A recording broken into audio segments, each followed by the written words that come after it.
en 2015, c'est forcément parler de ce qui s'y fait depuis au moins 5 ans maintenant. Le Gabon, c'est un pays d'Afrique centrale, 1 700 000 habitants. C'est un pays producteur de pétrole qui, depuis 60 ans, tire l'essentiel de ses revenus, de ses ressources, de l'exploitation du pétrole. Dans les années 80, le pétrole a représenté jusqu'à 70% des revenus budgétaires du pays. À côté du pétrole, le Gabon exploite le bois qui, jusqu'il n'y a pas très longtemps, représentait entre 15 et 20% des ressources. Le reste étant complété par le manganèse qui a succédé à l'uranium et puis quelques autres ressources marginales. C'est un pays qui est couvert à 80% de forêt, mais qui n'est pas un pays agricole. Il pleut 9 mois sur 12 au Gabon et le Gabon importe chaque année pour à peu près 250 milliards de francs CFA de produits agricoles. Cela montre bien le caractère extraverti de notre économie qui, pendant 40 ans, a été marquée pour l'essentiel par l'exportation brute de matières premières. Le Gabon, c'est aussi, comme beaucoup de pays d'Afrique noire francophone, c'est une jeune démocratie. Le retour au multipartisme s'est effectué en 90 avec la vague des conférences nationales. Et pour ceux qui s'en souviennent encore, les quelques conférences nationales ont été la résultante à la fois de la chute du mur de Berlin, mais aussi du discours de la Baule et la décision du principal partenaire des pays d'Afrique francophone, la France, sous François Mitterrand, de conditionner l'aide publique au développement aux ouvertures démocratiques. Donc beaucoup de pays ont été contraints à la fois par cette donne internationale, mais aussi par des réalités plus endogènes. Pour le cas du Gabon, on traversait une crise sociale, une crise économique, et la rue grondait, et puis il y avait la donne internationale. Il y a donc eu cette ouverture au multipartisme.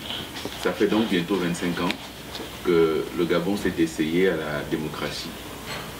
Le Gabon, depuis 2009, a vu l'arrivée du président Ali Bongo Ondimba, qui a donc succédé à Omar Bongo, décédé en juin 2009.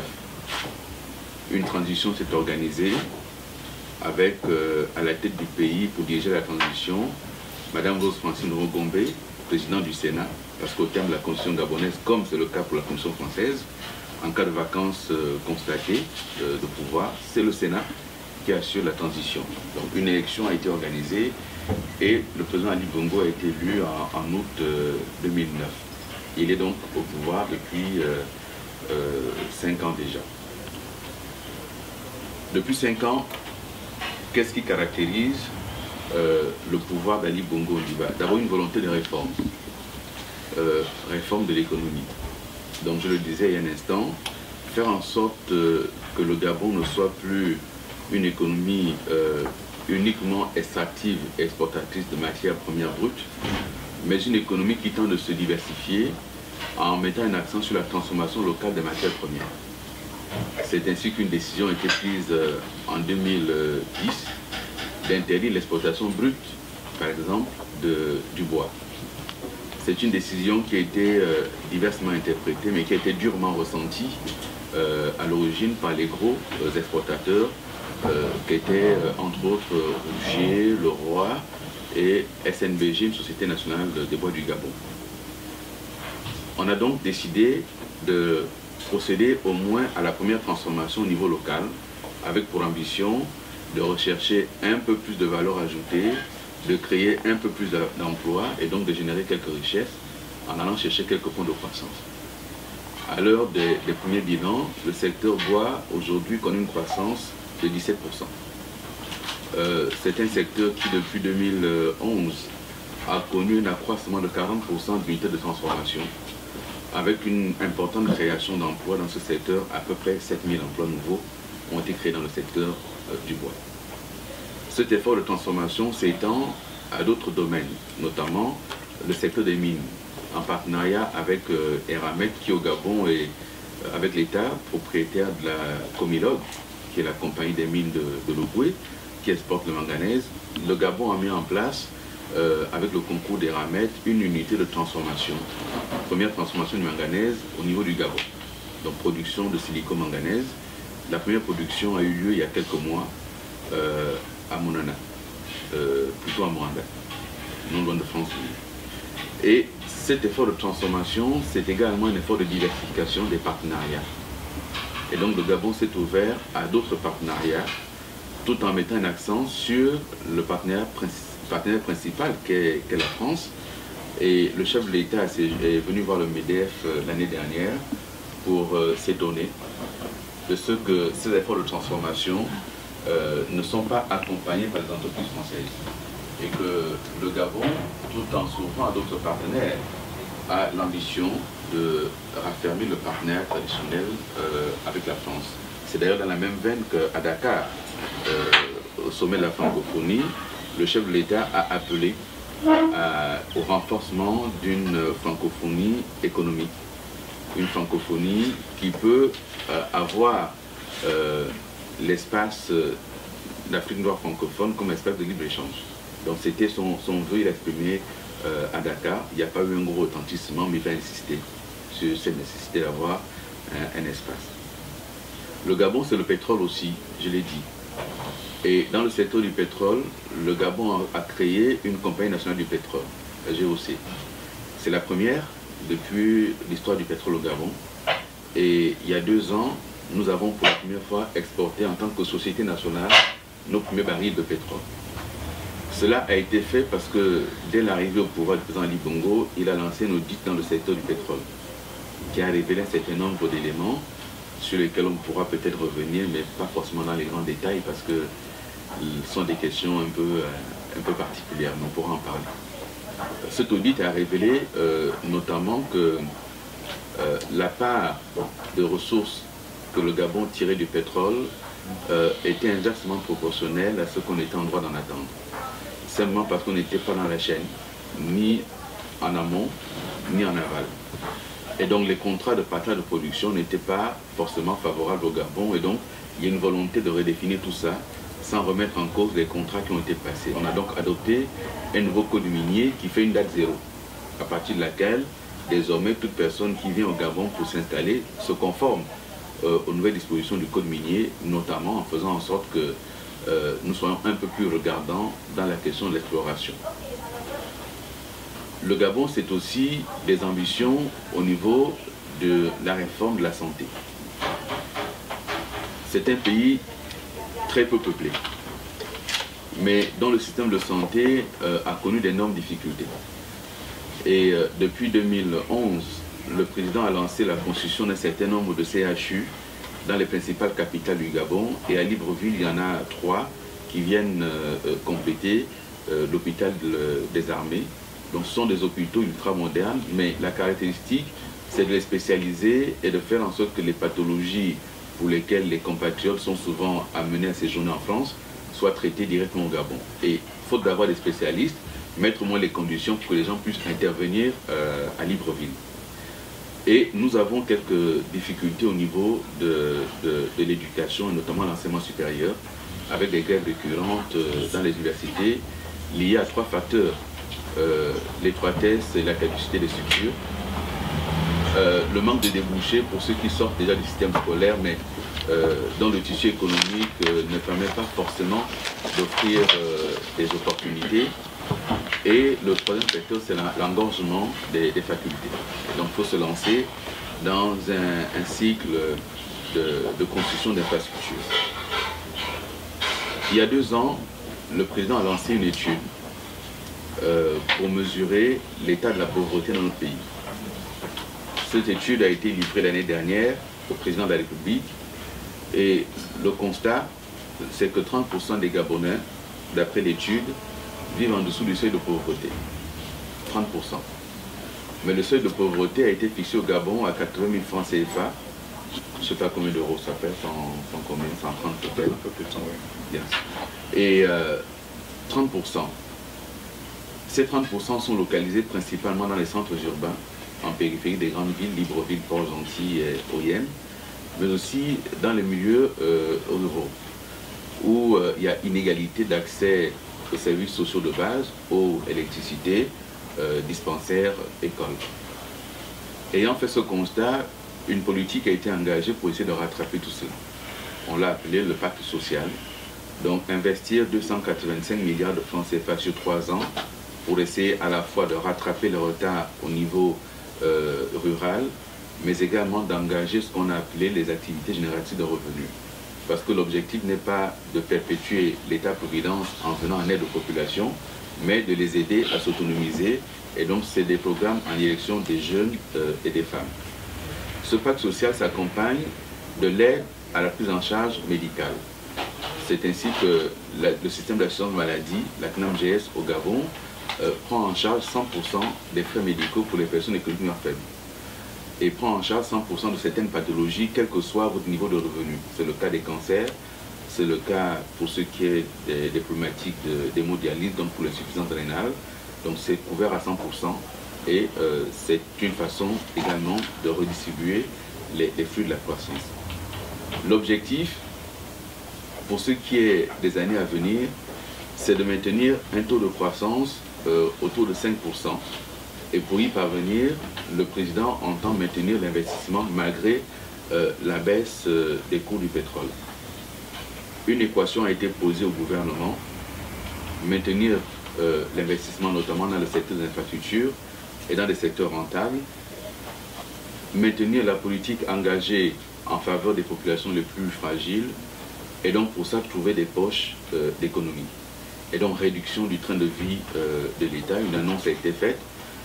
C'est pas là-dedans qu'on fera les grosses économies, mais c'est symbolique, réduction du traitement des membres du gouvernement, parce que quand ça va mal, il faut que les gens viennent du haut. Et donc trouver des poches d'économie, faire en sorte qu'on parvienne à maintenir l'objectif de croissance, continuer à soutenir les populations et en même temps garder les grands équilibres macroéconomiques. Donc voilà ce que je voulais dire pour introduire notre entretien. Désolé si j'ai été un peu plus long que le temps qui m'a été accordé, et en espérant que pendant l'échange, on pourra revenir un peu plus en détail sur certains aspects. Merci beaucoup. Merci. Je ne sais pas s'il y a de premières questions qui peuvent vous intéresser par rapport aux propos qui ont été tenus ou s'il y a d'autres aspects sur lesquels vous voulez partir. Mais je pense que ce serait bien de s'accrocher déjà sur ce qui a été dit comme base pour la discussion.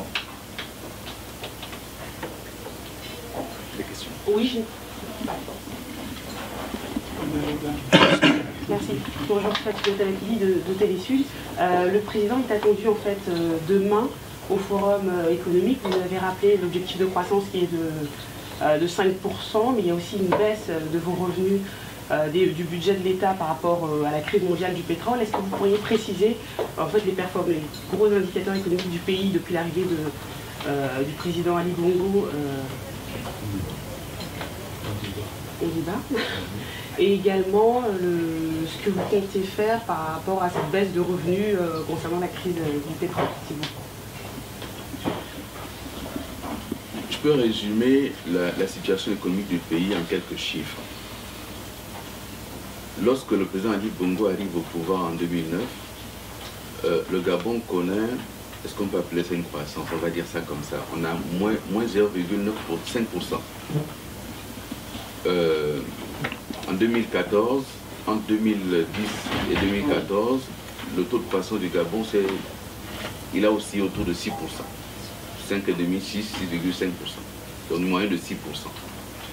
Nous avons une performance attendue en 2015 qui a été évaluée à 4,5 ou 5%. Mais c'est un chiffre qui ne rend pas compte du dynamisme voulu de l'économie. Parce que la croissance peut être tirée par un seul secteur ou deux secteurs. Et ce que nous recherchons, c'est une croissance qui soit inclusive et donc qui favorise l'emploi et donc qui crée des entreprises et des richesses.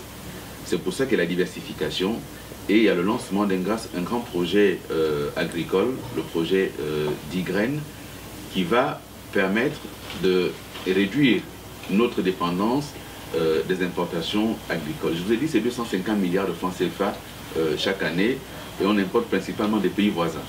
Et donc faire en sorte que cet argent qui va vers l'extérieur puisse quand même circuler au niveau local et aide le paysanat à se structurer.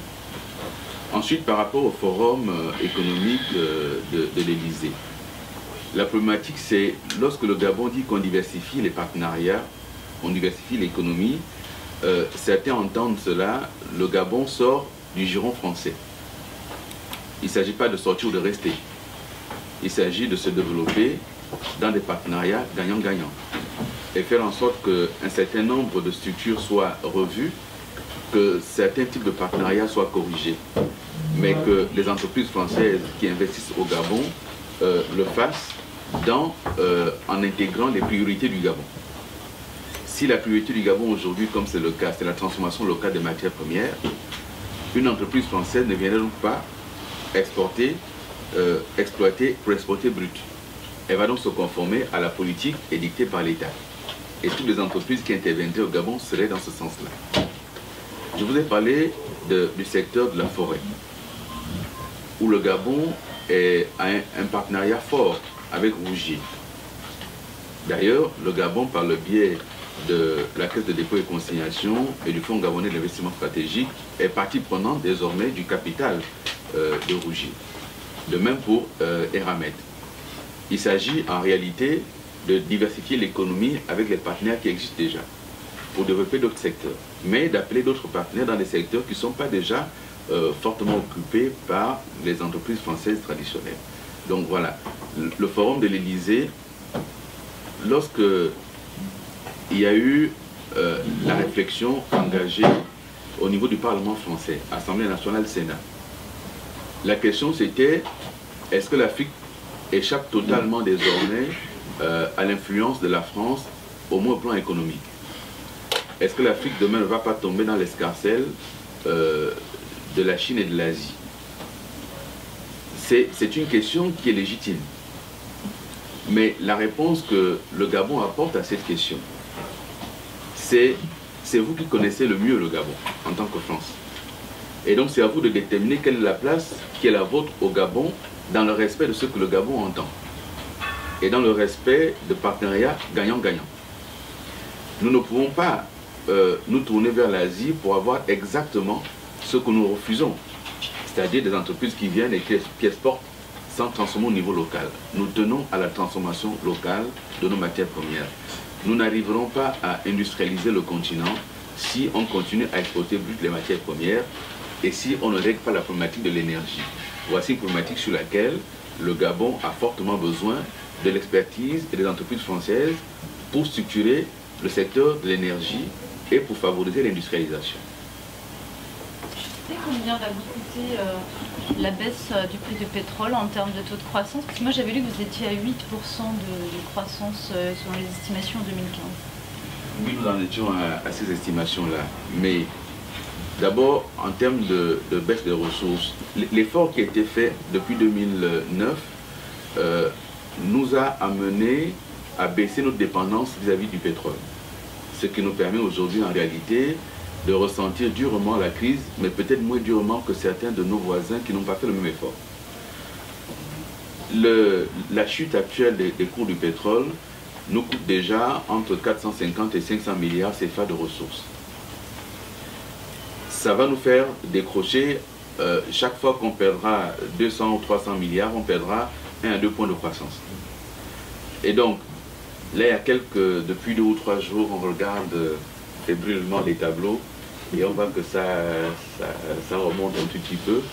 Espérons que passé l'hiver, ça va continuer à remonter.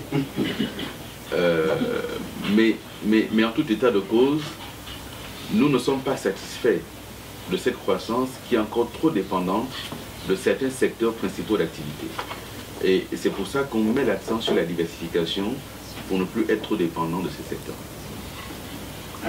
Je suis Alain Kenfak des Top Nutrition de Village d'Afrique. C'est une revue qui a été mise en place pour promouvoir les villages. Vous avez donné quelques informations tout à l'heure.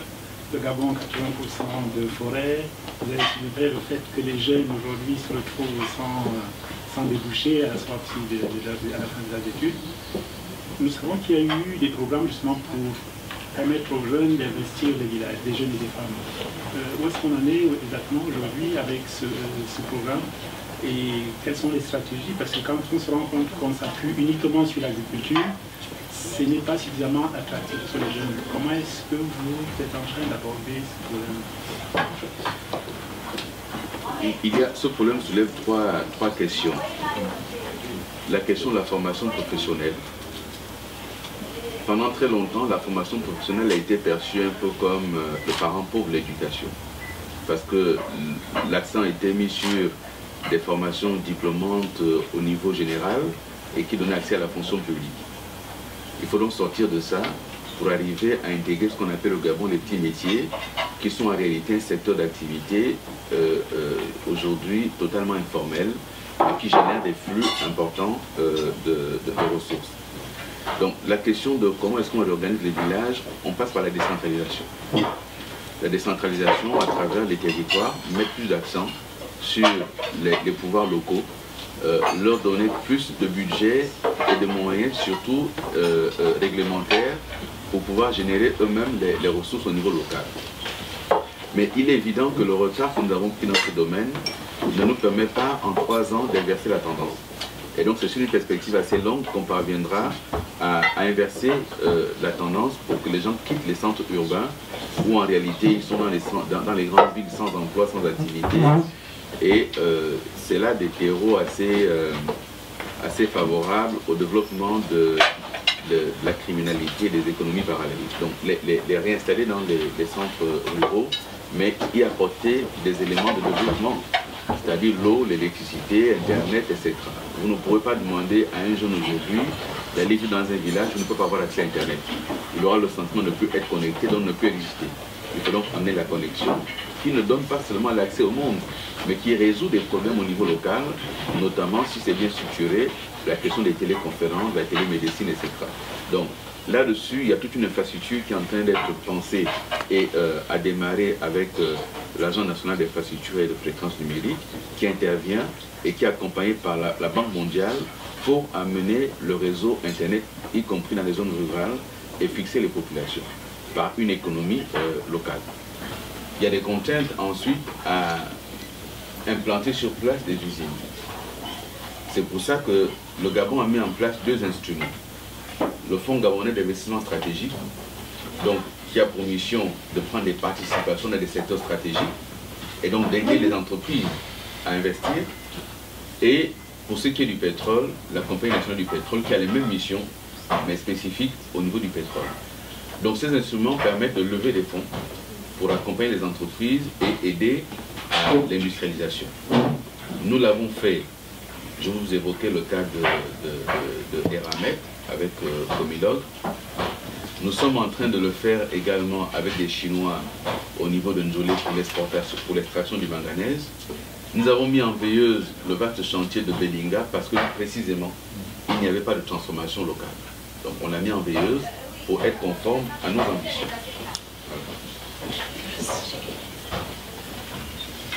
Je peux manger, non, mais je ne suis pas encore servi. Donc. Je suis Valérie Thorin du magazine Africasie. La question va être davantage politique parce que le mensuel est un mensuel plutôt d'analyse politique. Il va y avoir une élection présidentielle en 2016. Est-ce qu'il y a déjà un programme et des perspectives qui sont établies en vue de cette élection présidentielle? En dehors de l'économie, je veux dire, sur un plan politique. Le calendrier électoral au Gabon est fixé d'avance. Donc 2016, on aura 2 élections. La présidentielle est suivie juste après les législatives. D'ailleurs, certains aujourd'hui dans l'opinion s'interrogent, est-ce qu'il ne faudra pas faire les 2 en même temps? On n'en est pas encore là. Nous avons mis en place depuis 1995 une commission nationale électorale autonome et permanente. Elle est permanente parce que la liste électorale, elle est revue chaque année. Et depuis 2 ans, on a changé le mode d'inscription sur la liste électorale pour adopter la biométrie comme mode d'inscription et donc réduire les doublons sur les listes électorales et réduire la fraude. Et donc, là au mois de mars, on va lancer une nouvelle campagne d'inscription sur les listes électorales. Mais nous sommes confrontés à 2 difficultés. La première tient à la fiabilité du fichier d'état civil. On a lancé une campagne pour détecter les enfants qui vivent sans acte de naissance. Et ils sont par dizaines de milliers qui atteignent l'âge d'être scolarisés et qui n'ont pas d'acte de naissance. Tout comme il y a des dizaines de milliers de Gabonais qui ne sont pas détenteurs d'une carte d'identité. Et donc on a ce challenge à relever pour que demain chacun puisse voter avec tous les éléments et tous les instruments qui donnent accès au vote. Le deuxième défi, c'est de bâtir un système électoral fiable, transparent et incontestable. Et donc le système actuel fait en sorte que nous sommes représentés à la commission électorale à parité, majorité et opposition. Il faut donc renforcer le système biométrique sur la liste électorale pour que celui qui inscrit soit effectivement celui qui vote et non pas quelqu'un qui voterait à la place de quelqu'un d'autre. Donc ce sont des éléments qui sont en place. Hier, le chef de l'État a reçu la classe politique pour que soit mis en place avant le 1er mars le Conseil national de la démocratie, qui est une instance au sein de laquelle siègent tous les partis politiques légalement reconnus. Et ce conseil permet aux acteurs politiques de faire des propositions pour améliorer la loi électorale, pour améliorer les institutions et améliorer la démocratie. Hier également, une importante annonce a été faite, puisque vous posez une question politique, c'est la réhabilitation de l'Union nationale, qui est un parti d'opposition, le parti d'André Baobam, qui avait été dissous en 2011, et qui donc hier a été réhabilité, et dont les acteurs peuvent désormais à nouveau mener des activités en toute légalité. Donc voilà. Et justement, sur ce parti, est-ce que c'est un geste d'apaisement, un geste d'ouverture de la part du président d'avoir levé cette interdiction sur le parti de l'Union pour la Nation? C'est l'Union nationale. Pardon. Vous avez raison parce que ça rappelle l'Union pour la Nation. Vous avez raison. C'est un geste, oui, c'est un geste d'apaisement. Vous avez des acteurs politiques qui font de la question de la réhabilitation de leur parti une question, j'allais même dire, une question d'honneur. Mais on ne va pas en politique avec des états d'âme. Le sujet, la loi gabonaise a été violée. La conséquence du viol de la loi, c'était donc la dissolution de ce parti, telle que les dispositions de la loi le prévoyaient. Et une loi qui avait été faite précisément par M. Baobam, ministre de l'Intérieur, lorsqu'il était au gouvernement. Et donc là, il a fallu modifier la loi pour donner la possibilité au gouvernement de réhabiliter le parti, ce qui a été fait. Et donc désormais ce parti est réhabilité et puis bon, ben, on attend maintenant les programmes. On ira aux élections, ce projet contre projet. Moussa Bala Keïta, je rappelle juste qu'il nous reste 30 minutes. Peut-être qu'on sera obligé à un certain moment de vous prendre plusieurs questions maintenant, mais là pour l'instant, on prend Moussa Bala et après ce sera Nicolas. D'accord. Nicolas. Oui, bonjour, Nicolas Venaille, Magazine Post. Puis-je savoir où est-ce que vous en êtes avec l'affaire Total? Il y a eu une affaire Total. Il n'y a pas une affaire Total. Il y a eu au Gabon un audit du secteur pétrolier. À la suite de cet audit, un certain nombre d'éléments ont été révélés. Et l'administration fiscale au Gabon a initié un contrôle fiscal. Ce qui, en tout état de cause, est une chose tout à fait banale dans tous les pays, y compris ici en France, aux États-Unis. Et malheureusement, certains ont pensé que le contrôle fiscal ne concernait que les uns et pas les autres. Mais si on revendique haut et fort la démocratie et l'état de droit, c'est bien que pour que tous les hommes que toutes les personnalités, y compris morales, soient traitées de la même manière. Ce qui se produit simplement, c'est que dans le cas d'un contrôle fiscal, l'administration a mis ses prétentions au vu de ce qu'elle a estimé être des fraudes, ou des failles, ou des manquements. Total conteste certains éléments, et puis on arrive à un arbitrage. Mais l'arbitrage entre l'entreprise et l'administration fiscale. Donc il n'y a pas au Gabon une affaire totale. Mais il est vrai que quand on parle du Gabon, mais très rapidement, ça rappelle beaucoup de choses, mais il n'y a pas d'affaire totale. Oui, Dunia, bonjour. Dunia avec News Agency. Je suis désolée, je suis arrivée en retard, donc je ne sais pas si vous en avez parlé, mais je voulais qu'on parle d'une question sur la question de l'emploi, puisque visiblement c'est au cœur du programme présidentiel et de la stratégie du président Ali Bongo, notamment en faveur des jeunes. Visiblement, il est question de mettre en place un incubateur, en fait de mettre en place une politique spécifique pour créer de l'emploi, et notamment pour les jeunes. Donc si on peut avoir 2 mots à ce niveau-là. L'incubateur a été inauguré. Les premières entreprises ont bénéficié de l'accompagnement de l'État et le système bancaire a été appelé à assouplir à la fois les taux d'intérêt, mais également les conditionnalités pour accéder au crédit. Le problème que nous avions sur cette question de création d'entreprises, notamment par les jeunes, c'est que nous avions uniquement des crédits à la consommation. Et donc, on ne peut pas financer une entreprise sur des crédits à la consommation. Il fallait quand même des termes un peu plus longs, un peu mieux étudiés. Et donc, ceci a été fait par la Banque gabonaise de développement d'une part et par la BGT d'autre part pour accompagner les initiatives dans ce sens. Donc, l'incubateur existe, il a été inauguré, il fonctionne. Maintenant, à côté de l'incubateur, il y a ce qu'on a appelé la semaine de l'initiative. C'est une semaine consacrée pour ceux qui sont des jeunes qui sont en voie de terminer leurs études et qui ont opté pour une expérience professionnelle.